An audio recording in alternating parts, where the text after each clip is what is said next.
언젠가 다른 교회를 출석한 한 지체가 이런 상담을 해왔습니다. 어머니 아버지가 매일 교회에 계셔서 집에 와도 어머니 아버지를 볼 수가 없습니다. 그래서 신앙생활에 대해 부정적인 마음이 커져갑니다. 주일 예배 드리는 것, 또 봉사하고 섬기는 것은 이해를 하지만 평일에도 계속 교회에 머무는 것은 너무한 것 아닙니까?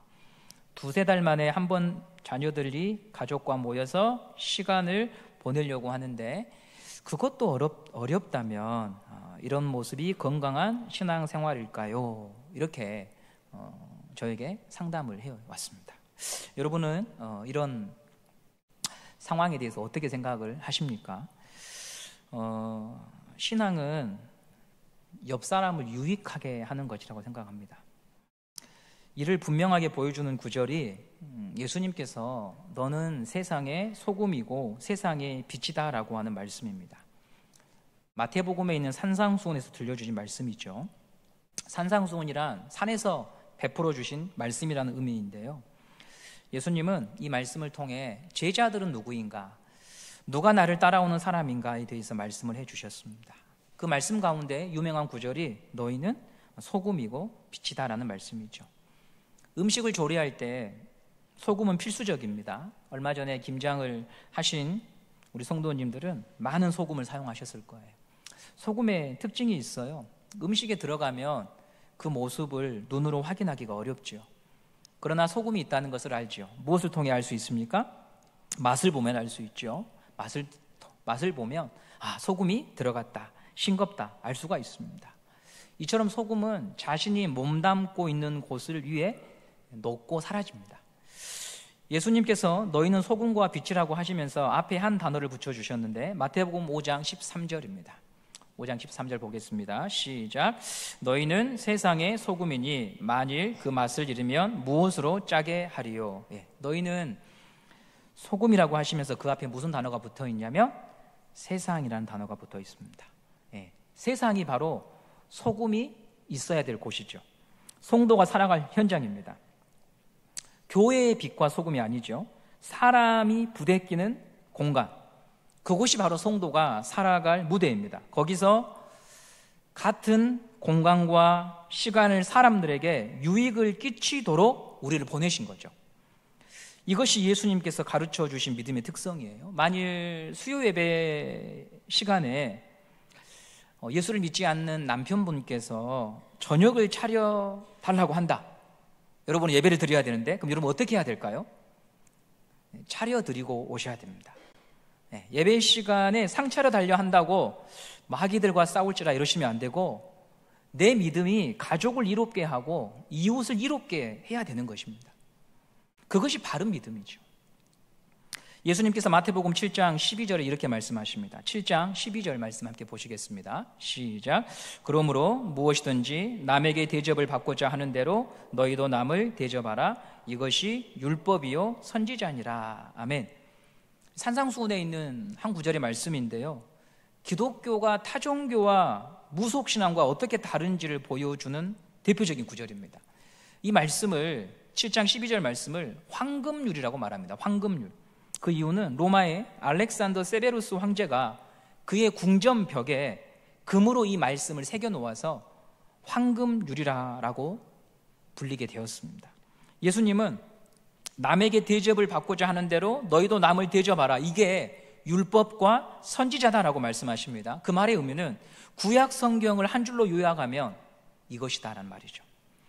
놀라운 것은 구약 성경의 핵심을 내가 너희들한테 얘기해 줄 건데 잘 들어라. 성전을 잘 지켜라. 성전을 닦고 쓸어라 라고 하지 않으셨어요? 하나님께 헌신해라 라고 할 법도 한데 그렇게 말씀하지 않으셔요? 성경을 잘 보존해라 라고 말씀하지 않으셨어요. 예수님이 전하신 황금률은요, 너무 다른 말씀이었어요. 너 구약 성경을 믿니? 남을 대접해. 남을 섬겨야 돼. 이게 성경이 전하고자 하는 모든 가르침의 핵심이라고 못을 받고 계십니다. 이처럼 예수님께서 가르치신 믿음은요, 내 옆 사람을 잘 대하는 것입니다. 그게 믿음입니다. 예수님은 누구보다 하나님을 사랑하신 분이죠. 자신이 온 목적은 나의 뜻을 이루기 위함이 아니라 하나님의 뜻을 이루기 위함이다. 그리고 그렇게 말씀하시고 고백하신 분이 삶으로는 그럼 어떻게 사십니까? 사람을 사랑하시는 길을 걸어가죠. 예수님이 사랑한 대상은 그 시대의 관점에서 벗어난 자들입니다. 정죄당하고 가망이 없는 자들을 사랑하셨습니다. 예수님은 하나님을 사랑하는 마음과 그 마음이 항상 무엇으로 결론이 지어지냐면 사람을 향한 마음, 사람을 섬기는 마음으로 연결이 되어서 결론이 나오죠. 믿음은 가족과 이웃을 품고 이롭게 하는 것입니다. 그런데 이 믿음이 잘못되면 비난으로 가고 정죄가 되고 또한 너는 왜 그거밖에 안 되냐고 하는 쪽으로만 가죠. 이것을 우리가 대단히 주의해야 합니다. 나는 성경 읽는데 너는 왜 성경도 안 읽어? 나는 기도하는데 너는 왜 기도도 안 해? 이걸로만 자기의 신앙을 계속 확인하는 자리에 갑니다. 그래서 그렇게 성경을 읽는 분들 옆에는 가고 싶지가 않죠. 그렇게 기도하는 분들 옆에는 가고 싶지가 않죠. 왜냐하면 기도할수록 나를 더 정죄하니까, 말씀을 읽을수록 나의 부족함을 드러내니까 그런 분들과는 교제하고 싶지가 않은 것입니다. 이건 바리새인과 서기관이로서 예수님께서 질책하셨던 의의입니다. 학창시절에 잊지 못할 광경이 있습니다. 예배 시간에 통성으로 성도님들과 함께 기도하고 눈물을 흘리고 은혜를 받으신 분들이 이후 회의 시간에는 이 거친 욕설을 하면서 싸우시는 거예요. 싸움은 사람이 사는 곳에 언제든 발생할 수 있는 일이에요. 사람이 살면 다투기도 하니까요. 제가 가진 의문은, 그러면 방금 30분 전에 눈물을 흘리며 기도한 것은 도대체 뭘까? 이게 제가 이제 신앙을 배워갈 때 제 스스로에게 가졌던 질문이었어요. 은혜 받았다는 것의 실체는 뭘까? 이게 제게 의문이었어요. 화를 낼 것 다 내고 할 말 할 것 다 하고 수단과 방법을 가리지 않고 목적을 이룰 것 같으면 예수님을 굳이 믿으면 더 방해가 되는 것 아닌가? 이런 게 저에게는 굉장히 큰 의문이었습니다. 성경은 말씀합니다. 너의 믿음이 바른 믿음이면 너의 옆 사람을 유익하게 하고 살린다는 거죠. 내가 가진 믿음으로 또 한 사람을 세워주고 유익해 하는 것이 바른 믿음이라는 거죠. 우리가 예배당에서 듣고 배운 설교와 교훈과 가르침이 한 해면 얼마나 많습니까? 우리는 그 시간을 통해서 어떤 마음으로 빚어지고 있습니까? 우리는 더 자비로워지고 있는지, 더 유연한 마음을 갖고 있는지, 사람의 겉모습이 아니라 내면을 보는 눈이 깊어져 가는 사람이 되고 있는지를 우리 스스로에게 물어봐야 합니다. 느헤미야는요, 패망한 조국을 보면서 할 말이 많았을 것입니다. 그는 포로 2세대로서 자수성가한 사람입니다. 누구보다 열심히 살았겠죠. 왕의 측근으로 부름 받기까지 버티고 이를 악물고 살았을 거예요. 본인이 땀 흘려서 그만한 자리에 일은 열심히 분명히 있을 거예요. 하나님의 은혜가 있지만. 그는 유대인이라고 하는 사실이 도움이 아니라 자기에게는 커다란 짐이었을 수 있습니다. 그럼에도 느헤미야는 고위 공직자가 되어서 조국의 소식을 들었을 때 그 조국을 품고 기도하고 애통하죠. 성도와 교회를 위해 내가 무엇을 할 수 있는지 고민합니다. 여기서도 우리가 느헤미야의 믿음을 볼 때 그의 믿음은요, 누군가를 살리는 믿음이었습니다. 우리의 믿음이 바로 작동하면 반드시 누군가를 살립니다.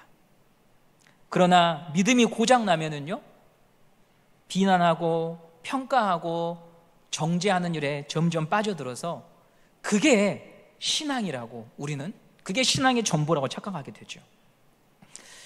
우리의 온전한 믿음의 주이신 예수님을 여러분 한번 생각해 보십시오. 요한복음 3장 16절 여러분 아시죠? 하나님이 세상을 이처럼 사랑하사 독생자를 주셨으니 이는 저를 믿는 자마다 멸망치 않고 영생을 얻게 하려 하심이라.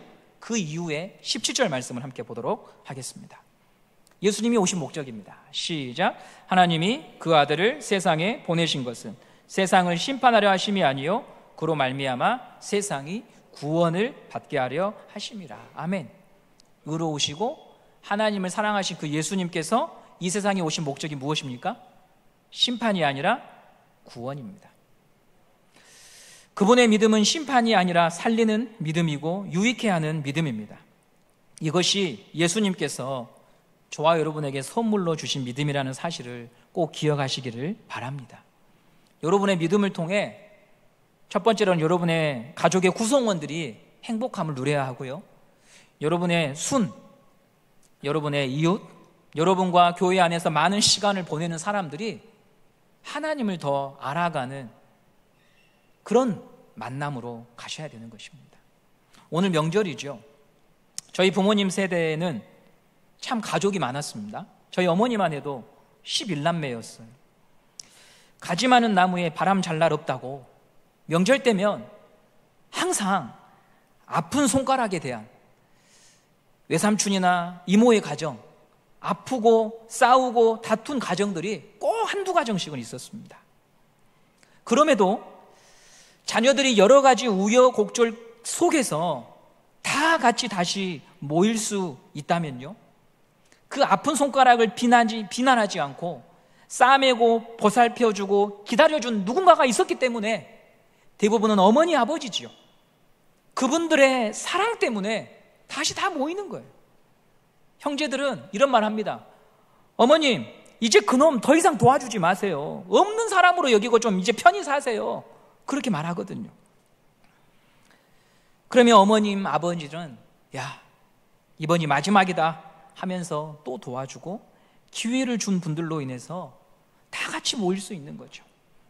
때로는 자녀들이 부모를 그런 마음으로 받아주는 경우도 있고요. 만일 온 가족의 구성원들이 다 자기 의에 빠져서 정죄하고 비난하는 사람만 있었다면, 아버지가 저에게 해준 게 뭐가 있습니까?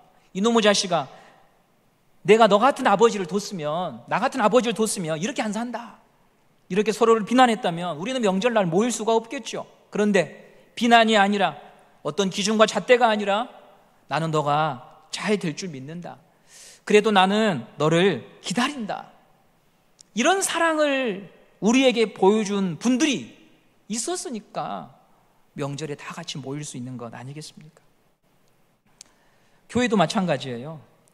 하나님이 나에게 기대하시는 것은 나 때문에 한 사람이 돌아오고 나 때문에 아픈 마음을 쓸어내리며 다시 신앙을 회복하고 나 때문에 다시 주님을 찾으라고 은혜를 주시는 것이지, 예배 때 은혜를 주시는 목적은 그냥 너 한번 눈물 한번 오늘 예배 시간에 쏟고 그냥 감정의 정화작용을 일으키고 집에 가라고 주신 게 아니에요. 은혜를 주신 목적은 너도 나처럼 누군가의 생명과 삶을 유익하게 하라고 주신 것입니다.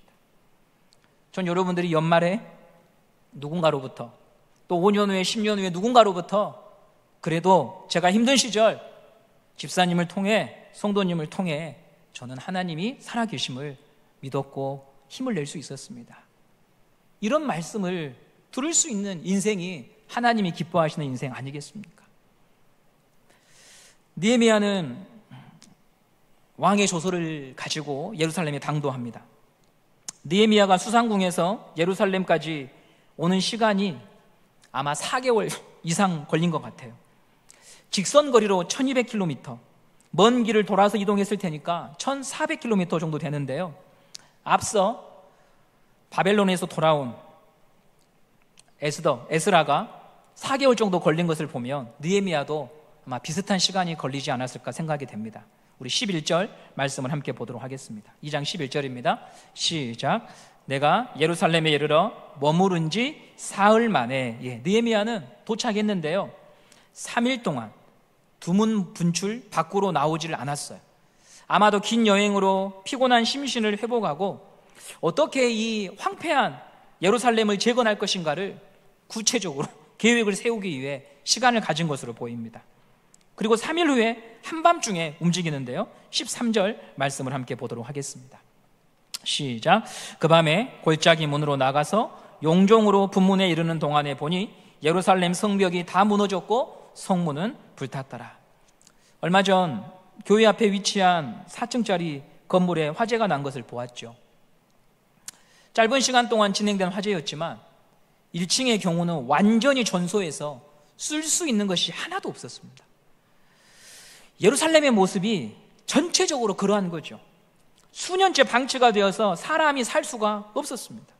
그럼에도 누구 하나 나서서 예루살렘 재건을 위해 뛰어들 수 없었어요. 그것은 왕의 명령을 거역하는 일이기 때문이죠. 지난 시간에 말씀드렸듯이 느헤미야가 모시고 있는 아닥사스다 왕이 재건을 중단하라고 어명을 내렸습니다.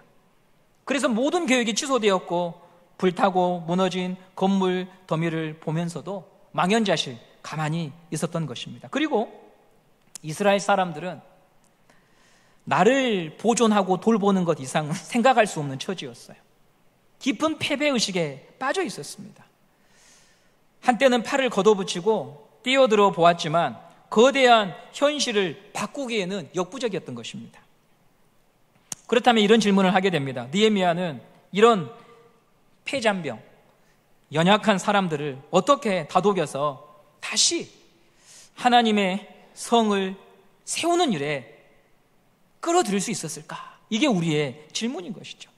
18절 말씀을 함께 보도록 하겠습니다. 시작. 또 그들에게 하나님의 선한 손이 나를 도우신 일과 왕이 내게 이른 말씀을 전하였더니 그들의 말이 일어나 건축하자 하고 모두 힘을 내어 이 선한 일을 하려 하매. 아멘. 느헤미야는요 백성들에게 말했어요. 17절 18절을 보시면 그래 맞습니다 여러분. 현실은 암담합니다. 쉽지 않습니다. 저도 수상궁에서 여기로 내려올 수 있는 상황이 아니었습니다. 그런데 이 18절에 뿐만 아니라 앞으로 한 장 한 장마다 이 구절이 들어가 있는 말씀이 많은데요, 하나님의 선하신 손이 나를 인도해 주셨습니다 라고 말합니다. 무엇이 인도해 주셨다고요? 하나님의 선하신 손. 그분이 나의 기도를 들어주셨고 내가 기도한 것 이상으로 응답해 주셨습니다. 이 하나님을 경험한 이야기를 나누는 거예요. 그 이야기를 듣고 백성들의 무너진 마음이요 조금씩 회복되기 시작하는 거예요. 너무 놀라운 광경이지요. 사람의 마음이 어떻게 이렇게 바뀔 수 있을까요? 하나님의 이야기가 들려질 때 사람들의 마음에 숨이 불어넣어졌습니다. 느헤미야는 머리에 붉은 띠를 메고 손가락을 깨물어서 글씨를 쓰며 사람들을 선동하지 않았어요. 하나님이 예루살렘의 회복을 도우시고 이스라엘을 사랑하시며 이스라엘의 하나님만이 아니라 페르시아 왕의 마음까지 움직이시는 하나님이라고 하는 사실을 느헤미야가 고백하고 전할 때 백성들의 마음이 회복되었어요. 오늘 말씀의 주제가 나와 너 사이에 무엇이 있습니까? 라고 하는 주제인데요, 저와 여러분 사이에, 그리고 여러분과 여러분 사이에, 성도와 성도 사이에 하나님의 이야기가 있을 때 절망의 공동체가 새로운 꿈을 꿀 수 있다는 것을 여러분들에게 전해드리고 싶었습니다. 우리가 오늘 이 춥고 또 집에서 온라인 예배 드리자, 아니면 오늘은 그냥 명절이니까 그냥 보내자, 이렇게 얼마든지 넘길 수 있지만 여러분이 이 자리에 오신 이유는 하나님의 이야기를 듣기 위하여 모인 것 아니겠습니까? 우리가 여기 모인 목적도 하나님의 이야기를 들어야 나에게 소망이 있고 희망이 있어서 여기에 온 줄로 압니다. 로마서 10장 17절 말씀 우리 한번 같이 보도록 하겠습니다. 시작. 그러므로 믿음은 들음에서 나며 들음은 그리스도의 말씀으로 말미암았느니라. 믿음은 어디에서 납니까? 들음에서 납니다. 아멘이십니까? 예수님이 하신 일, 하나님께서 하신 일을 들을 때 우리의 현실은 참 맛이 없지만 그 하나님의 이야기가 우리 마음에 들릴 때 우리는 다시 살아나는 것입니다. 저희 교회에서 드려지는 모든 예배가 그런 은혜로 충만하기를 간절히 소망합니다. 하나님의 이야기를 듣고 감격하고 감사하는 일들이 새벽기도 강단에, 수요 강단에, 11시, 9시 예배 강단에, 우리 다음 세대 교육기관의 강단에 선포되면 하나님은 반드시 사람들을 회복시키시고 살리십니다. 나와 너 사이에 하나님의 이야기가 있을 때 희망이 보이고 다르게 볼 수 있고 감사할 수 있고 희망을 꿈꿀 수가 있습니다. 이 일이 얼마나 교회를 무너뜨리려고 하는 세력들에게는 위협이 되는지 자꾸 교회의 출석에서도 다른 것을 보고 듣도록 우리 마음을 어지러 높여 놓습니다. 하나님에 대한 이야기를 듣지 못하도록 계속해서 사람의 말을 이중으로 삼중으로 듣게 해요. 찬송가만 4절이 있는 게 아니라 이 세상의 이야기와 시험거리를 4절까지 듣게 하고 후렴을 반복해서 듣게 해서 우리 마음을요 너무 힘들게 해요. 그러면 어두움에서 빠져나올 수가 없어요. 우리에게 필요한 것은 하나님의 이야기인 줄 믿습니다. 하나님이 하신 일이에요.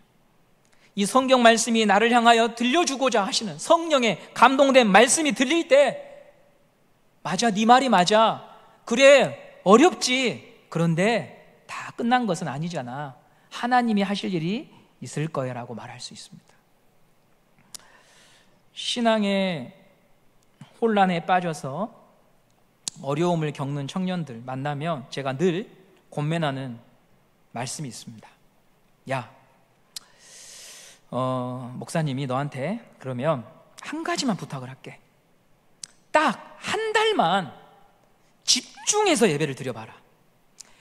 교회 출석하는 거 말고 예배 시간에 들려지는 말씀을 마음을 다해서 들어봐라. 여기서 마음을 다해서 듣는다고 하는 것은 너가 예배를 마치고 나서 누군가에게 그 말씀을 요약해서 증거할 수 있을 정도의 수준으로 들어봐라. 그게 잘 듣는 거다. 그렇게 4번 드리고도 네 마음이 변화가 없잖아? 그러면 그냥 너 알아서 해. 교회를 떠나도 되고 교회를 옮겨도 되고 그때는 내가 너 안 붙잡을게. 이렇게 권면했던 지체들이요 한 4-5명 됩니다. 어떤 일이 벌어졌을까요? 반드시 예배의 맛을 알게 됩니다. 믿음이 생겨요. 점차 자신을 둘러싼 어둠과 좌절과 상처에서요 그걸 다른 눈으로 보는 일이 생겨요. 왜 그러냐면 하나님의 말씀은 살아있기 때문에, 사람을 구원하는 능력의 말씀이기 때문입니다. 나를 간절히 찾는 자가 나를 만날 것이라고 하는 말씀은 진실이기 때문입니다. 그러므로 삶이 고단하고 어려울수록 나를 둘러싼 어둠의 깊이에 집중하는 것을 멈추고 하나님을 가까이 하시면 하나님이 여러분의 심령에 주시고자 하시는 메시지를 들을 수 있는 줄 믿습니다. 이번 주에 9시 11시 강단에 전원호 목사님께서 창세기 15장 횃불 언약에 대한 말씀을 하셨죠. 설교의 주제가 황송한 하나님의 은혜였습니다. 저는 그 말씀을 보고 충격을 받았습니다. 2005년도 9월에 전원호 목사님이 수안 은광교회에 부임하기 전에 저희 교회에서 설교를 하셨습니다. 그때 이 15장 말씀으로, 횃불 언약의 말씀으로 제가 전도사 1년차 때 이곳에서 말씀을 전했죠. 저는 그 말씀을 기억하고 있었기 때문에 그분이 다시 그 말씀을 전하는 걸 보면서 하나님이 나에게 하나님의 신실하심을 믿으라고 나에게 던지는 말씀이구나, 하나님이 앞서서 일하신다고 하시는 말씀이구나, 저는 그렇게 그 메시지를 받았습니다. 삶이 고단하고 어려울수록 나를 둘러싸는 어둠의 깊이에 집중하지 마시고 하나님의 말씀을 듣는 여러분들 되시기를 간절히 소망합니다.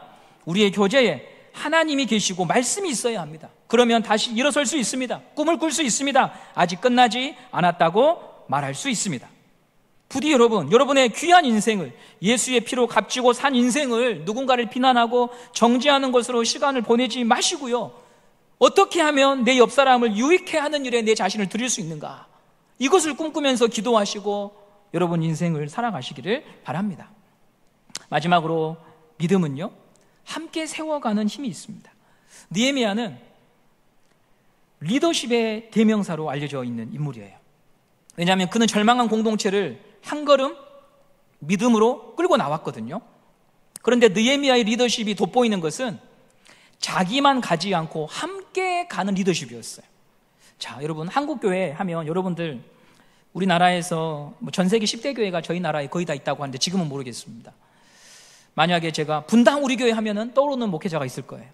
여의도 순복음 교회 하면 떠오르는 목회자 이름이 있을 거예요. 대부분 교회 이름을 언급하면 한 분 목회자의 성함이 떠오릅니다. 그런데 그분들만의 힘으로 된 것은 절대 아니에요. 우리가 이름을 알지 못하는 무명의 성도들의 기도와 헌신이 밀알이 되어서 교회가 그렇게 세워져 가는 것이죠. 느헤미야서를 보면 3장부터 보시면요, 수많은 동역자들의 이름이요 다 기록되어 있어요. 혼자 사역하지 않고 그를 도와서 함께 성벽을 재건하겠다고 나선 다양한 직업군과 출신과 가문의 사람들이 있었습니다. 경제적 소득이 다르고 생각이 달랐지만 한 비전을 갖고 성벽 재건에 동참했습니다. 그의 믿음은 나를 따르라가 아니었고요, 함께 갑시다 했습니다. 이게 바로 교회가 꿈꾸어야 할 공동체적인 사역입니다.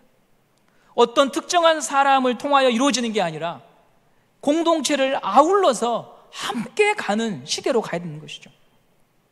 그게 어떻게 되는 겁니까? 느헤미야가 가진 믿음은 함께 가는 믿음이었어요. 믿음은 배제가 아니라 환대하는 것입니다. 환대라고 하는 말의 의미는 자리를 내어주는 것을 말해요.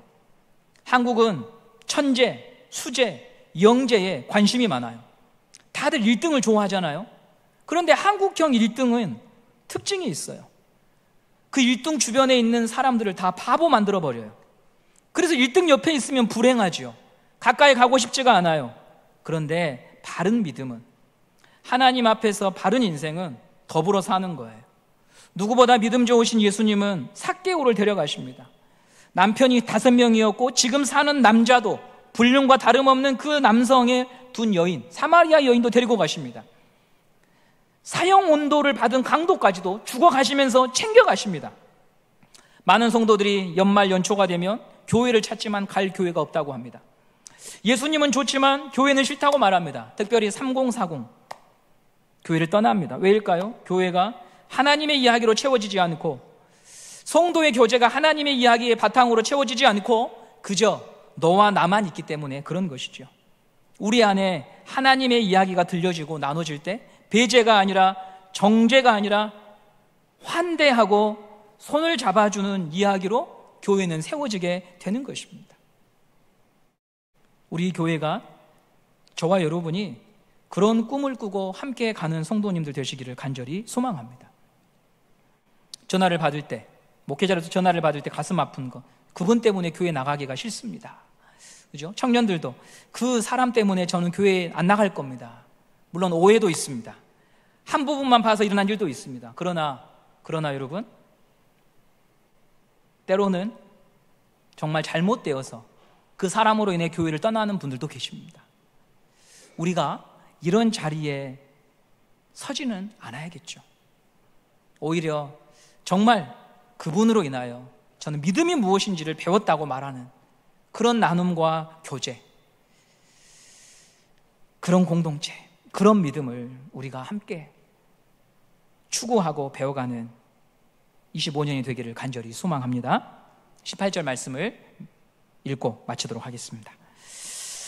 함께 읽겠습니다. 시작. 또 그들에게 하나님의 선한 손이 나를 도우신 일과 왕이 내게 이른 말씀을 전하였더니 그들의 말이 일어나 건축하자 하고 모두 힘을 내어 이 선한 일을 하려 하매. 아멘.